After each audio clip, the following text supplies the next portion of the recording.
from the National News Studio, Sri Lanka.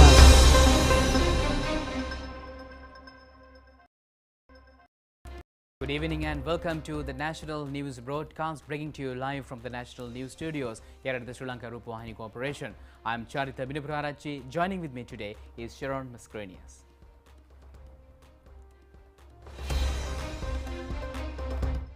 Issuance of fuel according to the QR method has been delayed till the 1st of next month. Minister Kanchana says the QR system has been introduced as the fuel crisis could prevail for another year. Schools reopen. Drivers transporting school children commended the program to provide fuel through depots. Venerable Palpula Vipassi Naikatera reiterates that the new president should be given time to build the country. Bans imposed on several protesters to leave the country. Parliamentarian Tissa Attanayaka expresses confidence on the new president. Anurakumar Disanayaka says only half of the struggle has been completed. Foreign travel ban on Cabral remains. Draupadi Murmu sworn in as the new president of India. On to those and other stories in detail now, and starting off with the top local story. Measures have been taken to implement the QR method from the 1st of August. Minister Kanchana Vijayasekara in a Twitter message points out that the fuel crisis may prevail a further year and therefore the QR system has been introduced.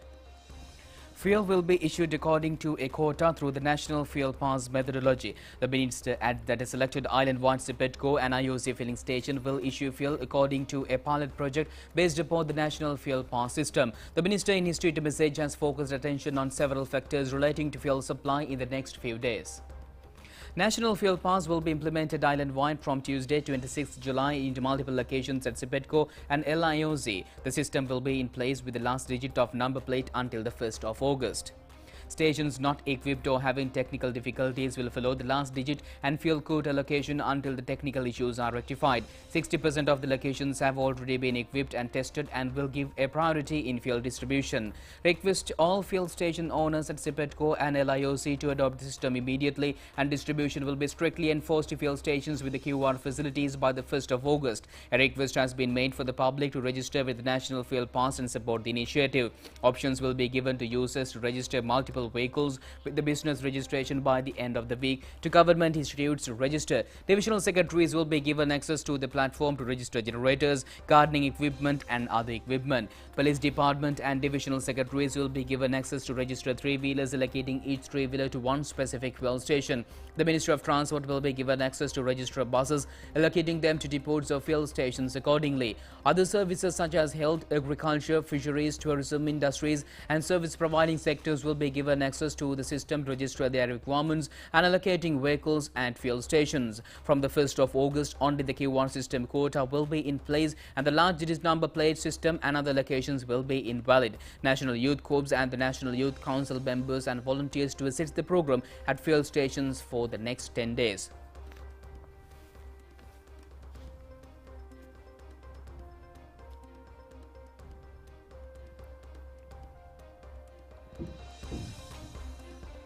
Although the QR method was scheduled to be implemented island-wide from today, only the pilot project was being able to be conducted.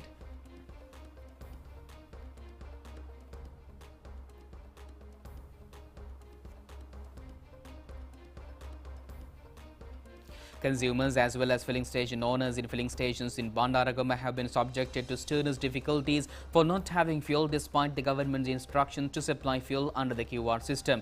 Today, motor cars owners having registration numbers with letter 9 as last digit were entitled to receive fuel. Large fuel queues were seen today as well. Haliala IOC filling station has started providing fuel this morning after several days. The troubled consumers had been blocking the entrance road to the filling station in protest over not having petrol for the last few days. The Haliala police station had to intervene to resolve the dispute. Our correspondent says that the diesel shortage has several affected transportation of goods. In many locations, the services of the Nigems and Protos have been utilized for transporting commodities.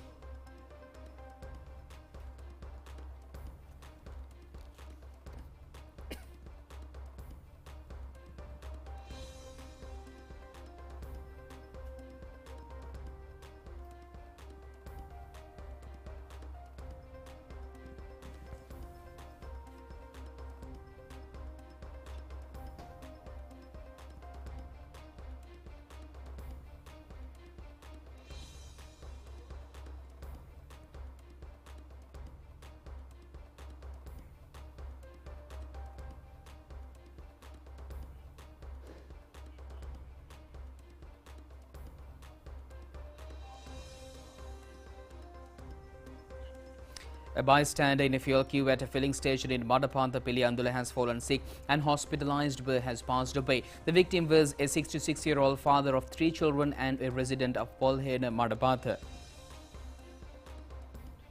Teachers have been experiencing difficulties due to the absence of common transportation facilities in several areas. Our correspondent says that the most affected places were extremely remote areas in Anuradhapura, Tantirimale and Mahavilachia. The SLTB depots are providing fuel for the vehicle transporting school children in Anuradhapura. The driver says program provide fuel where the depots has been successful. The All Ceylon Association of Transporting School Children has thanked the government and the president for providing fuel to the vehicles transporting school children. Management of the Al Halpe filling station in Demodhura has taken the initiative to give prominence to tourists in issuing fuel. The station has received a stock of diesel yesterday. However, a tense situation has erupted due to the prevalence of a fuel mafia in the area.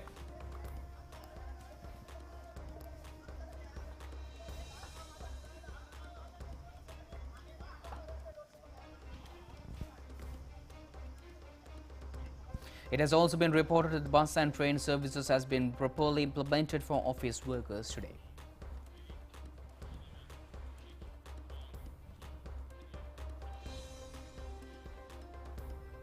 The government and government-approved private schools were reopened today. School sessions will be restricted to 3 days per week until further notice. Academic activities in schools were scheduled to be commenced on Thursday, the 21st of this month. However, the day before of the reopening has been delayed due to the fuel shortage. The current school term has been extended till the 7th of September. The durations of the second and the third school terms will be notified later. The Ministry of Education has released a set of guidelines to the relevant authorities regarding maintaining the daily school routine in the 2022 school year without obstructions. Accordingly, teachings have to be conducted under the revised syllabus from today. It has also been pointed out that the first school term should not be conducted. The Ministry of Education further informs that a student problem should be evaluated at the end of the teaching session in order to provide remedial measures. Schools are being conducted at normal school times from today on Mondays, Tuesdays and Thursdays until further notice. On Wednesdays and Fridays, when schools are not being conducted, home-based learning methods or online education system should be carried out. Special timetables will have to be prepared in order to cover all subjects during the 3 days of schooling within a week. It is mandatory for students as well as academic and non-academic staff to report to schools at the scheduled times. However, any absences or delays in arrival based on justifiable reasons should be sorted out without causing obstructions to the academic activities. The Ministry of Education has also issued guidelines pertaining to the conducting of ceremonies and other extracurricular activities in the schools. And meanwhile, the Russian President Vladimir Putin has sent a message of congratulations to the new President Ranil Wickremesinghe. The message has been reiterated the need to maintain the bilateral cooperation between the two countries.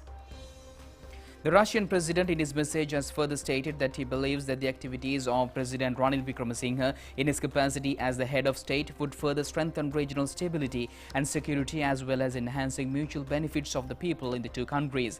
The letter delivered through the Russian embassy in Sri Lanka has also expressed optimism of a further consolidation of cooperation in numerous fields of activity.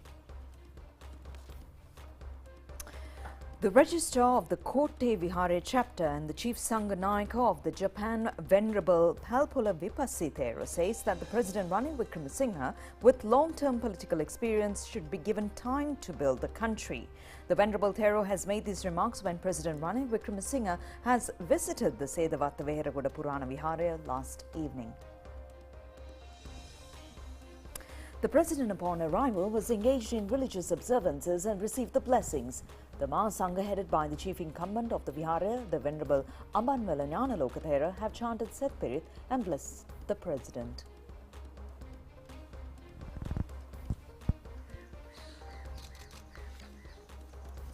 Sadhu, sadhu, sadhu.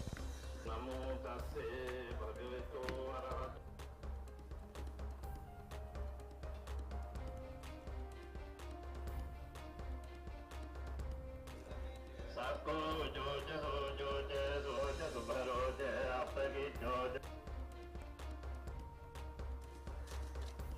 The president was also engaged in a friendly talk with the people who have arrived at the temple.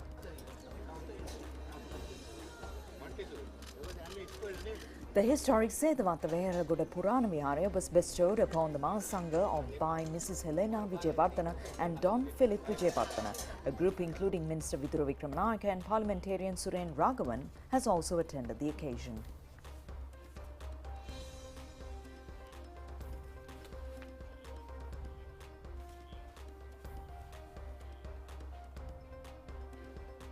Prime Minister Dinesh Gunawardena has assumed duties at the Prime Minister's office today.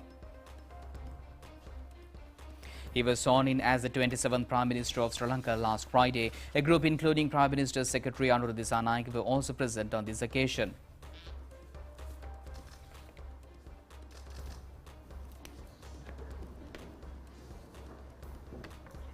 Minister of Transport, Highways and Mass Media Dr. Bamdula Gunawardena has also assumed duties today.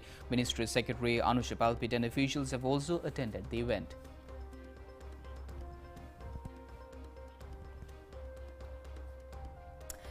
Parliamentarian of the Sri Lanka Podujana Peramuna Vimalavira Dissanayake says that they will extend their support for the establishment of an all-party government. He made these remarks at a media briefing at the party headquarters in Nellore Mawatha today. Parliamentarian of the Sri Lanka Podujana Peramuna Vimalavira Dissanayake said that the present president is not a member of their party. The Prime Minister represents the Mahajana Eksat Peramuna. He added that, however, they will extend support to form an all-party government with the sole objective of liberating the people from their sufferings. Parliamentarian Vimalavira Dissanayake further said that they have no problem regarding sharing power or receiving minister posts. There would not be any justice if people continue to set fire to the houses of public representatives. He has inquired whether we are trying to create another Libya. The SLPP supports of a program to rebuild Sri Lanka instead of another Libya. And meanwhile, the opposition leader Sajith Premadasa says that political reforms should not give way to the creation of a dictator. He has made these observations participating in a special meeting of the National Reconstruction Campaign. Opposition leader Sajith Premadasa said that in capitals of many powerful nations in the world, serious discussions are being conducted against Sri Lanka. They are discussing on grave issues such as diplomatic sanctions. The opposition leader adds that the sanctions of whatever nature would only further burden the Sri Lankan people already undergoing tremendous difficulties. He also said that the political reforms should be planned with the intention of not allowing to create a dictator.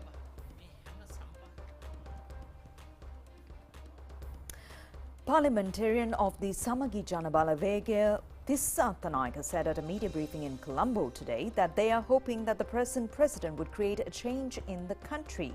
Opinions have also been expressed on the occasion regarding the formation of an all-party government. Parliamentarian of the Samagi Janabala Vegaya Tissa Thanayake said that Ranil Wickremesinghe now has the opportunity to put into action the things he has stated. Many have acclaimed him as a person who is able to win the confidence of the international community. Parliamentarian Tissa Thanayake further said that it would have been extremely beneficial if he is able to work for the betterment of the nation. However, the new president is having a daunting task. Parliamentarian Tissa Thanayake has also stated that there is no truth in the rumours that Samagi Janabala Vegaya parliamentarians were planning to join the government. And meanwhile, Minister Manusha Nanakar says that the law will be implemented sternly against the efforts of the groups who try to capture power through weapons as they are unable to win the confidence of the people. He was addressing at a media briefing in Colombo. Minister Manusha Nanakara said that the system cannot be changed in petrol if struck out from tanks and sold or receiving fuel by replacing a false number plate. The minister further said that we must go for a massive change by fulfilling our own commitments. He said that they had given support to the struggle with the system change in mind, but this change is not being born in democracy. Minister Nanakara also said the country should not be governed according to the needs of the rebels. Therefore, law should be enforced against such rebels but not against peaceful protesters. Leader of the National People's Power, Parliamentarian Anurukumara Dissanayake says that only half of the struggle has been accomplished. He was addressing the district conference of the party at the National Youth Services Council auditorium in the Maharagama yesterday. Leader of the National People's Power parliamentarian Kumar Dissanayake said that only a partial of the struggle has been completed. He added that this has become a half battle as only half slogans were presented. The MPP leader has pointed out on the need to make it a fully fledged struggle. He has also recalled the Gota Gogama struggle had been more popular. However, nobody had any idea how the program should be carried forward from that position. They should have a clear understanding as to what should be done after removing Gota. Parliamentarian Kumar Dissanayake added that partial struggles would not be able to secure a final victory. And meanwhile, the Fourth Magistrate Court has issued an injunction order preventing a group of protesters leaving the country. The reason being causing damages to state properties by engaging in an unlawful assembly of people in front of the police headquarters. The order has been issued upon consideration of a request made by the Colombo Crimes Division. Accordingly, 6 agitators have been imposed foreign travel bans. They include the convener of the Inter-University Student Federation, Vasantha Mudalige, Joseph Stalin, Eranga Gunasekara, Lahiru Veerasekara and Srivanta Piris.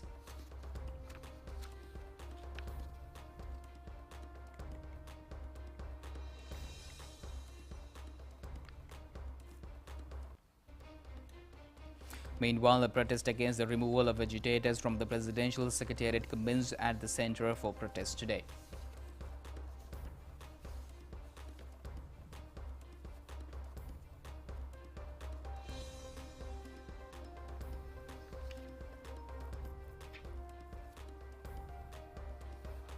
The Golf Face protest is being conducted for the 107th day today.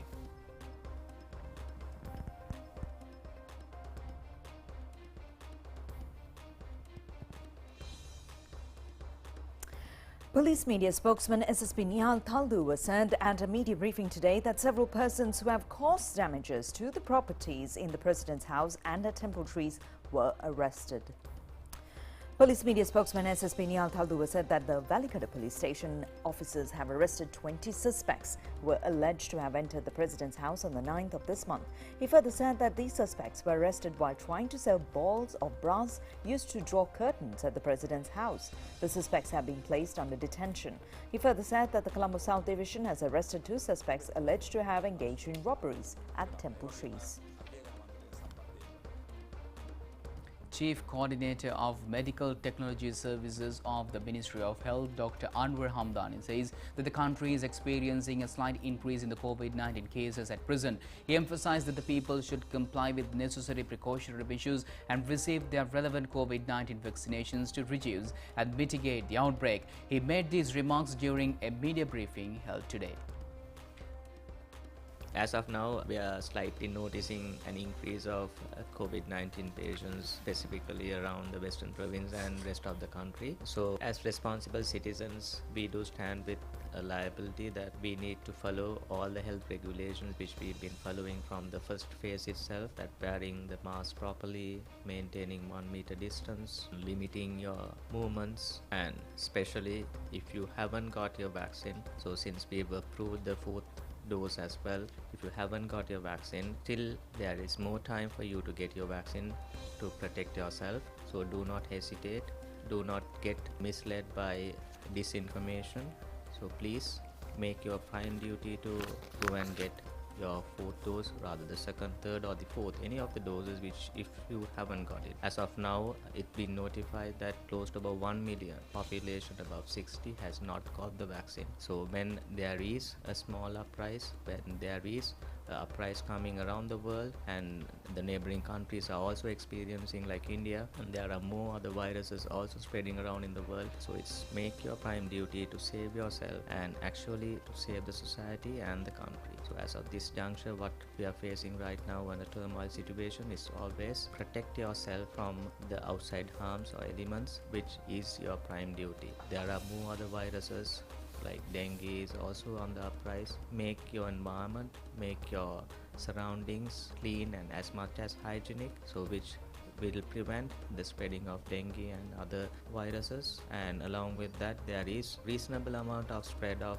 the newest virus, monkeypox, which the WHO also has been announced, telling that it's a public health emergency. So it's our prime duty that since We have noted any of the cases as of now in Sri Lanka. It's our duty to protect ourselves and protect our loved ones from getting into any of the diseases or troubles. So as the Ministry of Health and as the state sector, we are prepared to cater the people of this country of any diseases, but in the meantime it's the duty of an individual, a duty of a citizen to protect themselves when the state is there to cater the need, and it's our prime duty to protect ourselves. Minister of Health ChannelEye Rupavahini has instructed health authorities to engage in a systematic program to prevent any shortages in medicines. An extensive discussion on the issue has taken place between the minister and the officials. Sri Lanka is to receive substantial quantities of drugs via India credit line as well as through the Chinese assistance. Minister Rupavahini has also reiterated that the need to implement a program to receive medicine through additional means as well. The meeting has also dealt with the issue of procurement of raw materials for drug manufacturing. He has stressed that necessary drugs should be available in the country for a period of at least 6 months without any discrepancies. It has also been disclosed that the country has so far received $18.6 million out of the $23 million reserved by the World Bank for Sri Lanka health sector. A group of officials, including Secretary to the Ministry of Health Janaka Chandragupta, has also attended the meeting. The foreign travel ban imposed on former Central Bank Governor Ajit Nivard Cabral has been extended till the 26th of October by an order of the Colombo Magistrate Courts. Colombo Additional Magistrate Harshana Kakunawala has examined a personal complaint filed by the former governor of the southern province, Ranjit Kirti Thenakon, and delivered the order. Further hearings of the case have been postponed till the 26th of October. The complainant has accused that Cabral, while functioning as the central bank governor during his period of 2006 to 2015, had paid $6.5 million out of the central bank funds to the American national name Imad Zuberi under the guise of the enhancing Sri Lanka's credibility. The petitioner has stated that this transaction had breached the confidence over state finances. And meanwhile, the island-wide distribution of urea fertilizer provided by the Government of India to Sri Lanka is presently taking place. The Department of Agrarian Development says that 16,272 metric tons of urea fertilizer have been distributed yesterday. Minister Mahinda Amaravira has inspected the issuance of urea fertilizer at the agrarian services centres in the Hambantota district yesterday. Minister Amaravira said on the occasion that the fuel crisis has adversely affected the fertilizer distribution program. He added that, however, on the instructions of the President, a program is underway to provide fuel for the agriculture industry. The SLTP depots are issuing fuel for the Lanka Fertilizer Company. The Minister has pointed out that therefore the harvesting is possible without delay due to the effective fertilizer distribution. Minister Mahinda Amaravira also said that 15,000 metric tons of the fertilizer received through the Indian credit line will be handed over to the tea cultivation. The currently yellow season, the highest quantity of urea fertilizer for the paddy cultivation was provided to the Palanaro district, which amounted to 5,380 metric tons. The North Central province has altogether received 6,710.75 metric tons. The quantity of urea fertilizer received by the Western province yesterday was 956 metric tons. Fertilizer distribution in other parts of the country is also being carried out successfully. Nearly 350,000 hectares of paddy lands of the yellow season are being provided with fertilizer. Stay tuned for international news after this break.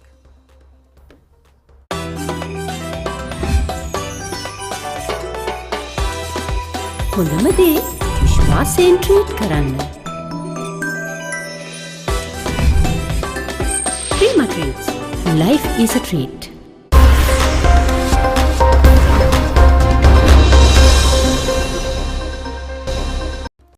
Back with international news. Draupadi Murmu, hailing from an Indian tribal community, took oath today as the 15th President of India.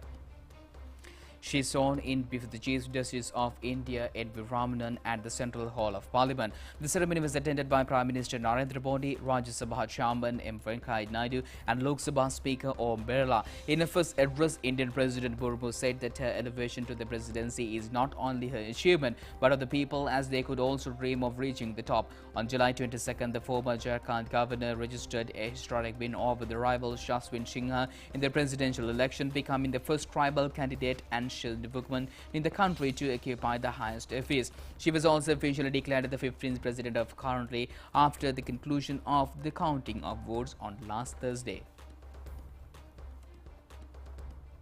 A fast-moving wildfire in California continues to grow in size as firefighters struggle through sweltering temperatures.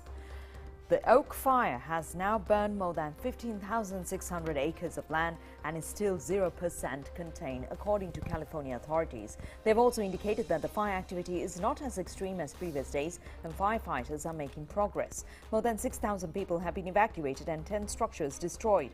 A further 3,270 structures, both homes and businesses, are under the threat for the growing fire. A state of emergency was declared in Mariposa County yesterday, and the state authorities will access federal assistance to tackle the fires. The scale of the blaze marks the beginning to California's wildfire season, and officials have warned that a combination of drought, climate change and overgrown vegetation are posing significant challenges and increasing the chances of fire spreading rapidly. Much of the United States is sweltering through a heat wave, and heat advisory warnings are in effect in more than a dozen states. Temperatures in Mariposa County hit 38 Celsius yesterday and are expected to stay high for the next few days. From U.S. world's fires to China, the main bridge project of China's first sea-crossing high-speed railway connecting to the cities of Fuzhou and Xiamen in East China became fully connected recently. The main bridge project of China's first sea-crossing high-speed railway paved the way for the construction of the railway, which is expected to open to public at the second half of the next year. With a designated speed of 350 kilometers per hour, the 277 kilometers long railway is expected to slash the travel time between the two cities to within 1 hour. As an important part of China's high-speed railway network, the Fuzhou-Xiamen high-speed railway has a total of 85 bridges and 33 tunnels spanning the Meizhou Bay, Quanzhou Bay and Anhai Bay. The whole railway construction project is slated for completion in the second half of 2023. More businesses in Japan are taking steps to make life easier for the hearing impaired by visualizing sound.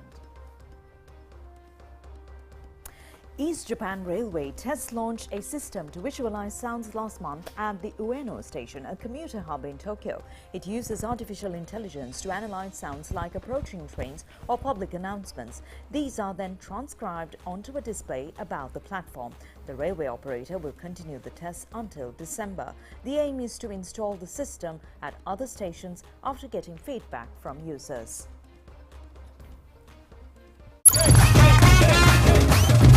Terima Kotomi Pantan.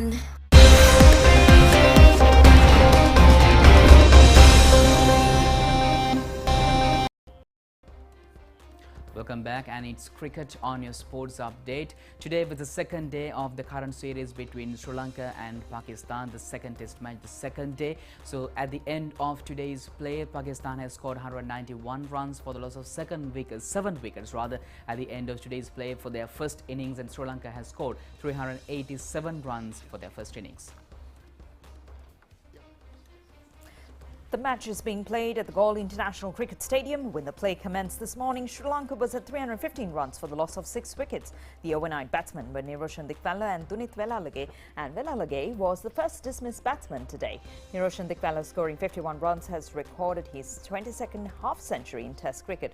Ramesh Mendis has also scored 35 runs. Pakistani bowlers Naseem Shah and Yasir Shah have shared 3 wickets each.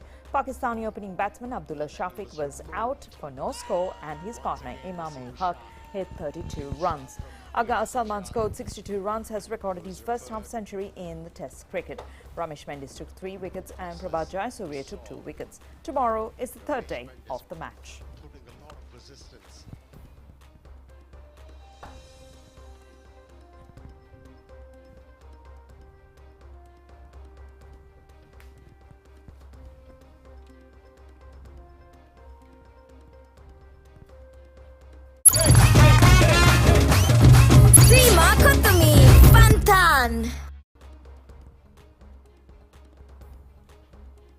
And that's it for tonight's news. Do it just tomorrow at the very same time. Signing off with Sharon, I'm Charita. Stay safe. Good night.